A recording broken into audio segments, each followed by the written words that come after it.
seem elementary to say that a story requires a beginning, a middle, and an end. And sometimes we start the story in the middle and go backwards in a flashback, and sometimes we go forward in a foreshadowing. Regardless, a story needs a line so that the reader can follow what's going on. Think about it as a journey. You can go from A to B and get to where you're going, or you can go from A and wander around a little bit and get to B eventually. And that's what plot is about. You can have a plot that goes boom, boom, boom, boom, boom in order, a linear plot that starts at the beginning, goes right through, or you can meander a little bit and make your plot richer. Regardless, there are some certain elements to a plot that I want to share with you, as well as a question for you to think about. What is it that you want your reader to experience when they read your piece? So let's talk a little bit about plot. The first thing that you have, and you see that I drew this sort of witch's hat triangle, is something called exposition.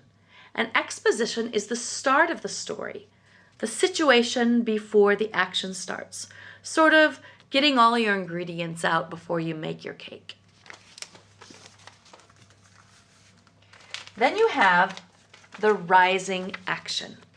And these are the series of conflicts or the crisis in the story that often leads to the climax. So you're building up, you're building up, you're building up. You're mixing your ingredients. You're climbing the mountain. And that's why this triangle is such a good idea. You pack your gear and then you start climbing the mountain. You're heading towards the peak.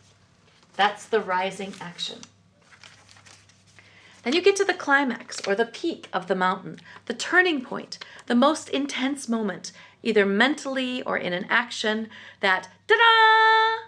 And again, if you think about the mountain, it's the peak. Maybe it's when you put your cake in the oven. I don't know. But that's called the climax. Then you have the falling action. What do you think that might mean?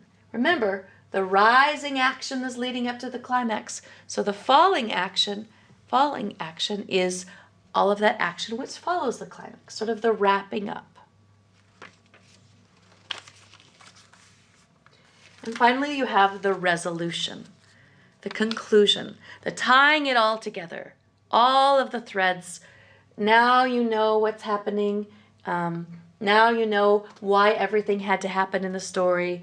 You knew how the rising action led to the climax and what that meant to the story itself. So that's your resolution.